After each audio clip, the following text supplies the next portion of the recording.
Bonjour à tous et bienvenue dans une nouvelle vidéo hors sujet de la chaîne qui aujourd'hui portera sur, on va dire, mon top 5 de mes séries préférées. Après le top 5 des jeux vidéo, il est temps de faire dans l'ordre et faire les séries préférées, et plus tard je pense qu'il y aura mon top 5 de mes films préférés.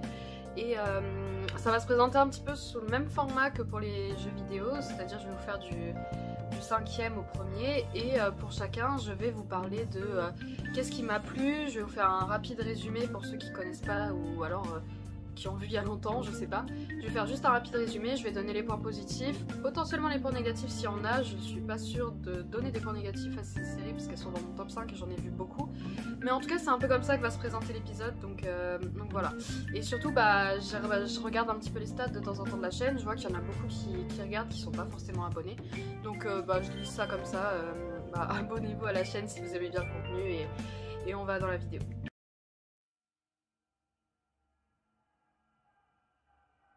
Le numéro 5, ça va être... c'est un numéro qui n'a pas été facile à trouver parce que c'est un peu le numéro ingrat. Il y a toujours les épisodes, enfin les séries qui sont au-dessus dans le top, on sait lesquelles on préfère. Mais le numéro 5, c'est un peu le... je sais pas quoi mettre là-dedans, j'ai hésité avec The Witcher, j'ai hésité avec pas mal de séries au final, et j'ai décidé de mettre Tchernobyl au final.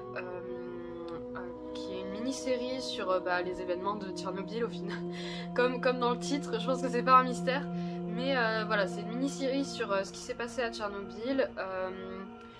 Je vais pas vous faire l'affront de vous résumer ce qui s'est passé à Tchernobyl, je pense que tout le monde le sait. Globalement, si je devais vraiment donner des points forts, les acteurs sont géniaux, ils sont vraiment top. On en apprend pas mal, alors même s'ils ont modifié certains personnages, par exemple, je sais que le personnage de la scientifique, la femme, ils ont rassemblé dans son personnage pas mal de personnages qui ont déjà existé, mais ils ont décidé d'en faire un seul au lieu d'en faire 3 par exemple. Donc c'est inspiré de faits réels, très fortement inspiré de faits réels, mais il y a des petites modifications toujours un petit peu présentes qu'il faut pas oublier. C'est très triste à regarder quand même, de voir ce qui s'est passé, de voir... parce que bon, on connaît que c'est une mini-série, donc c'est dur d'avoir des défauts sur... je sais plus combien il y a d'épisodes, 3 ou 4. C'est dur de relever des défauts sur... ou 5, je sais plus, enfin bref. Mais en tout cas les acteurs sont au top, l'histoire est bien racontée, le visuel est vraiment intéressant, l'histoire est impressionnante, on apprend même si on connaît toute l'histoire de Tchernobyl. Donc honnêtement je recommande, et à nouveau si je devais faire une note... je mettrais 16. À nouveau, c'est parce qu'il faut pas tellement que je mette plus haut, parce qu'il y a d'autres séries qui viennent au-dessus, mais 16, ouais, c'est pas mal. Mais en vrai, elle mérite plus, je pense.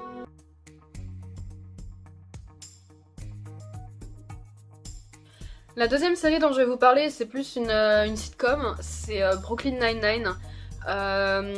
C'est une sitcom en quoi, il y a 7 ou 8 saisons, un truc comme ça sur Netflix, il y en a que 7 je crois. Et en gros, on suit l'histoire de policiers de la NYPD, donc la police de New York. Il y a un fil conducteur forcément, mais globalement c'est surtout des épisodes qui s'enchaînent avec plus ou moins des sketchs. Mais comme je dis, il y a un fil conducteur, les personnages ils évoluent entre eux, ils ont pas les mêmes rapports. Franchement moi c'est un humour mais il fonctionne de trop sur moi en fait. Je ris aux éclats en étant devant Brooklyn Nine-Nine en fait. 2, 3, 4.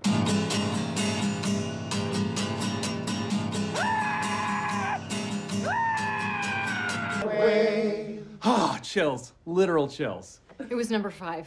Number 5 killed my brother. Oh my god, I forgot about that part. Et j'y étais allée à reculons, je voulais pas regarder cette série de base, et mon frère il me disait oui regarde, c'est super bien. Et j'ai fini par regarder, je me suis tout bouffé d'un coup.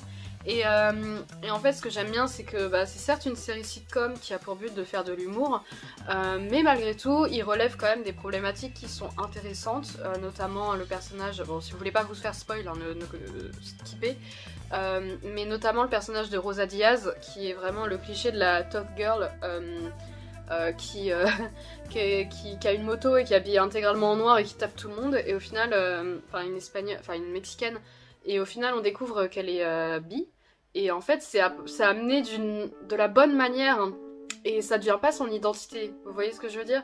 C'est pas juste, c'est un personnage bi et c'est tout.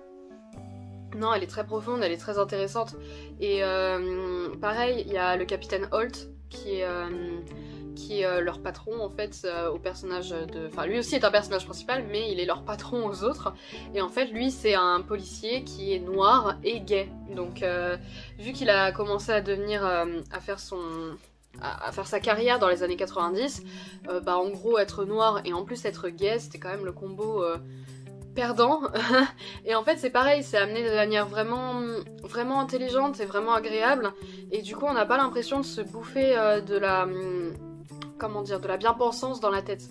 Non, c'est bien fait, c'est comique, il y a de l'autodérision, les personnages ils sont clichés mais sans trop l'être. Donc franchement Brooklyn Nine-Nine je vous recommande, surtout que c'est des épisodes de 20 minutes, ça se regarde vraiment super vite. Et surtout, bah j'aurais jamais pensé être autant impliquée dans l'histoire de personnages de sitcom. Il y a un personnage, il y a deux personnages quand ils se sont rapprochés et quand ils se sont embrassés la première fois, j'étais comme une dingue. Et encore pire plus tard quand ils se sont mariés, enfin j'étais plus heureuse que tout ce que j'avais vu en fait. Donc je trouve ça très fort pour une sitcom d'avoir réussi à faire ça et du coup bah Brooklyn Nine-Nine c'est sur Netflix, on a quasiment tous Netflix donc je vous recommande vraiment d'aller voir Brooklyn Nine-Nine. Et du coup pour la note, un bon 17, c'est génial Brooklyn Nine-Nine.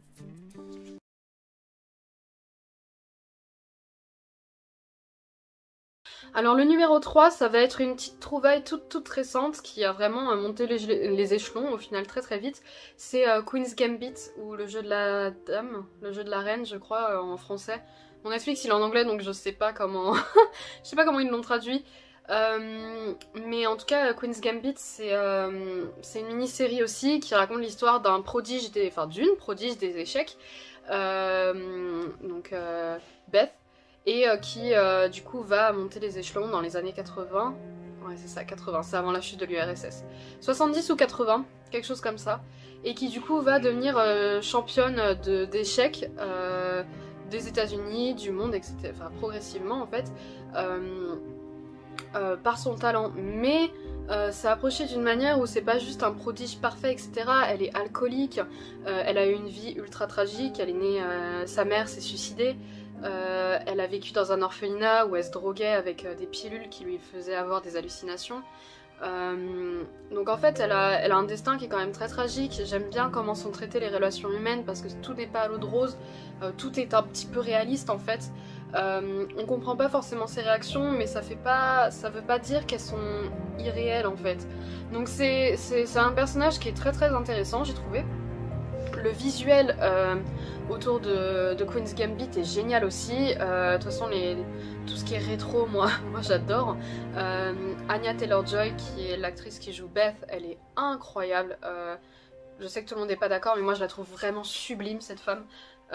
En plus bah, elle avait vraiment ce qu'il faut pour être cette actrice rousse avec ce personnage roux avec ce style très rétro et ses mimiques et tout, c'était vraiment parfait. Elle a un regard qui est hyper envoûtant et il y a beaucoup de passages de Queen's Gambit où c'est juste elle qui regarde la caméra dans les yeux, donc en fait ça rajoute un truc vraiment un truc vraiment plus qu'elle ait ce regard fascinant. En plus si je dis pas de bêtises j'ai vu que c'était une série qui de base avait été dirigée, ou le producteur ou le réalisateur, je sais plus trop, c'était Heath Ledger, donc c'était avant sa mort, et de base Beth devait être jouée par Ellen Page. Personnellement je suis très contente que... c'est pas que je pense pas qu'Ellen Page n'aurait pas fait l'affaire, c'est juste que Ellen Page c'est pas l'archétype de la femme sensuelle. Elle est quand même beaucoup plus garçon manqué, on le voit un peu dans Umbrella Academy, mais alors que en fait Anya Taylor-Joy elle a ce côté très sensuel en ayant un physique un peu atypique. Donc je suis désolée pour le bruit, ça fait énormément de bruit chez moi, je sais pas ce qui se passe. Bon excusez-moi, il y avait un petit peu de bruit, j'espère que vous avez pas trop entendu. Mais en tout cas voilà, je pense que Anya Taylor-Joy était vraiment un super choix. Après je sais pas quel a été l'héritage de Heath Ledger dans tout ça, je sais pas ce qu'ils ont repris ou quoi. Mais en tout cas c'était vraiment une super série. C'est 8 épisodes, c'est une seule saison. Donc ça se regarde hyper facilement au final. Et vous verrez, ça s'enchaîne. Moi j'ai pas tout regardé d'un coup, mais plus parce que j'avais pas la possibilité et pas le temps. Mais sinon je l'aurais regardé en une journée, ça c'est sûr et certain. Donc je peux que vous le recommander cette série, vraiment. Et du coup bah ça va être croissant, hein, c'est peut-être stupide, mais bon franchement 18,5 sur 20, je pense que c'est une bonne note pour cette série.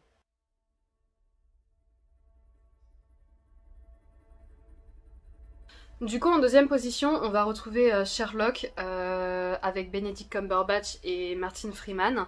Donc comme le nom l'indique, c'est l'histoire de Sherlock Holmes mais dans les temps modernes, dans les années 2000 en fait. Comme ça a pas l'air de vendre du rêve. Je sais qu'il y en a beaucoup qui m'ont dit oh non Sherlock Holmes moderne, non j'ai pas du tout envie de regarder. Grossière erreur, c'est une série qui est génialissime. Déjà il y a quand même un acteur qui est aussi...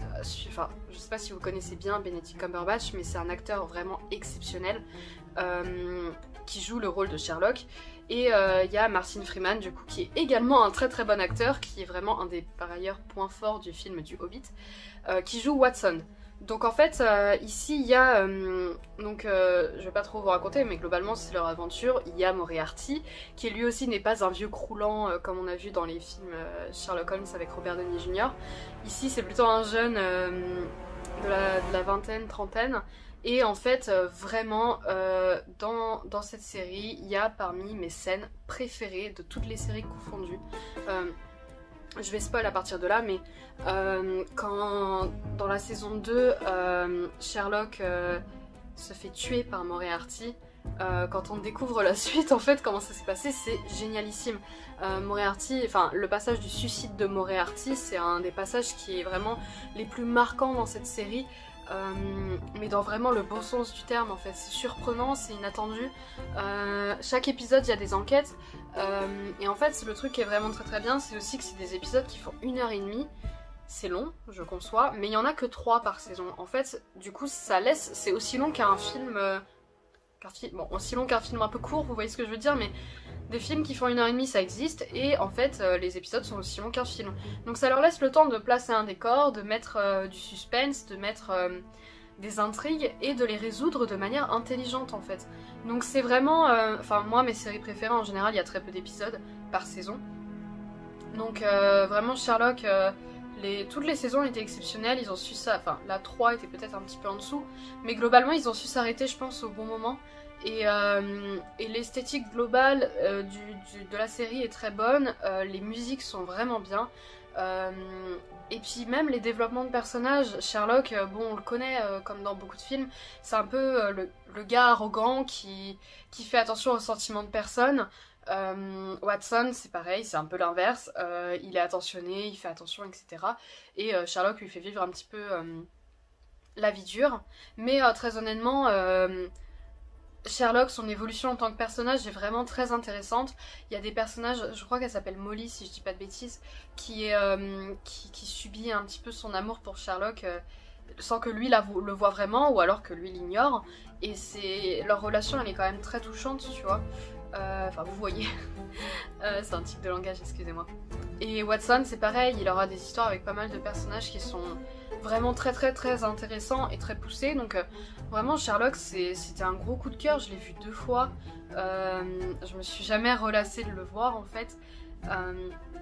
Mais si vous l'avez pas vu, vraiment je vous recommande, je connais personne qui m'a dit qu'il n'a pas aimé Sherlock. Ça n'existe pas je crois. Donc je vous recommande vraiment d'aller voir à nouveau. Et si je devais donner une note, ce serait franchement 19,5. Enfin, c'est la série qui m'a fait adorer Benedict Cumberbatch et Martin Freeman. Mais également l'acteur qui joue Moriarty, très honnêtement, c'est un acteur qui était très bon, malgré le fait qu'il soit jeune et que c'est pas l'image qu'on a de Moriarty. Mais en tout cas, voilà, c'était mon numéro 2 et numéro 1 maintenant.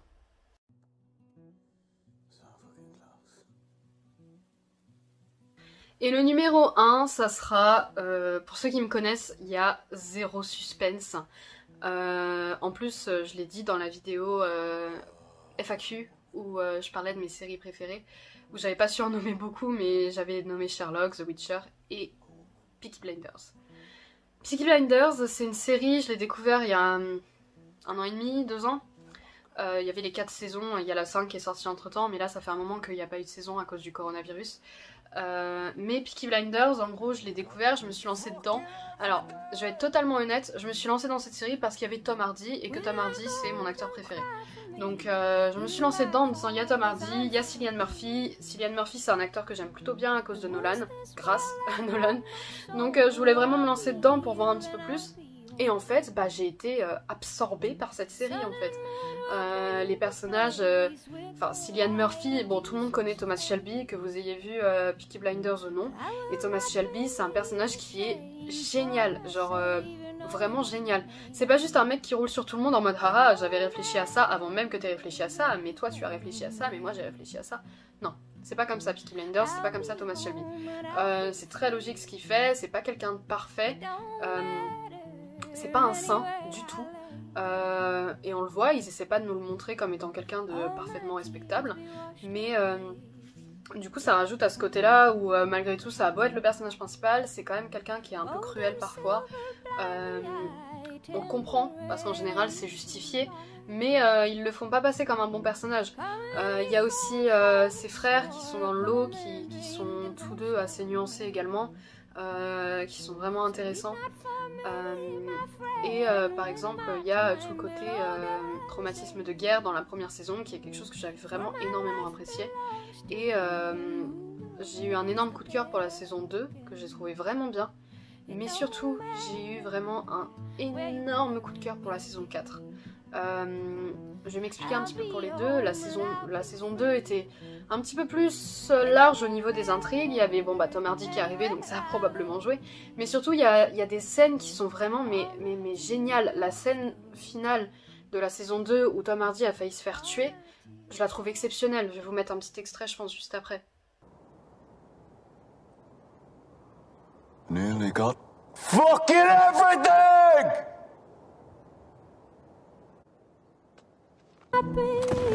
Chained for my savior knows my name. It washed away. All my tears be washed away. Et pour la saison 4, y a... en fait c'est là où arrive Luca Changreta, si je le dis bien. J'ai fait allemand LV2 moi, donc... Enfin bref, Luca, qui est un Italien, qui est en lien avec les Changreta, et en fait... Thomas a fait tuer le père de un des doyens de la famille Changreta pendant la saison 3, et en fait il revient pour se venger. Et en fait c'est une nouvelle saison du coup qui a une atmosphère un petit peu différente, parce que au lieu d'avoir Thomas qui court après la gloire un petit peu, qui court après le fait de prendre possession de telle ville, de mettre des trucs là, de mettre des bookies, etc. Là c'est le malheur qui vient sur Thomas. Et c'est lui qui doit en échapper. C'est un peu l'inverse des saisons d'avant. On commence la saison 4 avec un John qui se fait tuer. Donc moi franchement j'étais sous choc, parce que je m'attendais vraiment pas à ce que John il meure comme ça en fait. Bien que au final c'était quand même logique, parce que quand on monte aux bases du conflit avec les Changreta, c'était la faute de John. Donc au fond ça a fait... C'est triste, mais il y a une certaine logique dans le fait que ce soit lui qui se soit pris la balle. Mais ça n'empêche que franchement la mort de John elle était atroce. Et puis surtout Adrien Brody, mais c'est un acteur, mais moi je savais pas qu'il était dedans quand j'ai commencé Peaky Blinders. Mais Adrien Brody c'est un acteur, je le trouve génial dans Le Pianiste. Voilà, enfin. Du coup, il y a des très grosses pointures dans Peaky Blinders, il y a plutôt de très bons acteurs. Et puis même en dehors de ça, il n'y a aucun acteur, moi je connaissais pas tout le monde, mais il n'y a aucun acteur qui est à côté de la plaque quand ils jouent. Ils sont tous très bons. L'actrice qui joue Polly, elle est super. L'acteur qui joue John ainsi qu'Arthur, enfin les deux acteurs qui jouent John et Arthur, c'est pareil, ils sont vraiment très très bons. Donc en fait, il y a ce côté de... Il y a ce côté-là où vraiment je trouve que tout le monde est très très bon, et c'est plaisant de voir des bons acteurs, le décor est génial. J'ai un pote qui trouve qu'ils abusent un peu sur les effets de fumée et de brouillard, mais moi c'est un truc que j'aime beaucoup, donc je me pose même pas la question. Donc j'ai pas vraiment de défaut à donner en fait à Peaky Blinders. Pour moi c'est une série, elle a été bonne du début jusqu'à la fin. Là j'ai vu 3 fois la saison 1 à 4. J'ai vu qu'une seule fois la saison 5, je vais la revoir bientôt avec des potes. Mais donc j'ai pas vraiment de défaut à donner en fait à Peaky Blinders. Pour moi c'est une série, elle a été bonne du début jusqu'à la fin. Là j'ai vu 3 fois la saison 1 à 4. J'ai vu qu'une seule fois la saison 5, je vais la revoir bientôt avec des potes.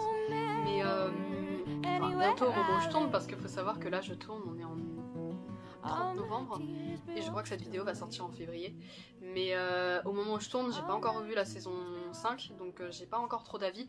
Je sais que j'aimais énormément l'acteur qui jouait le fasciste, j'ai pas son nom, mais il a joué dans Hunger Games et dans un film avec Emilia Clarke, J'aime beaucoup cet acteur. Il était très bon dedans. Enfin, c'est une très très bonne série. J'ai pas de défaut à lui donner et je vais lui mettre également 19,5 parce que je vais pas lui mettre 20 parce que personne mérite 20 comme note.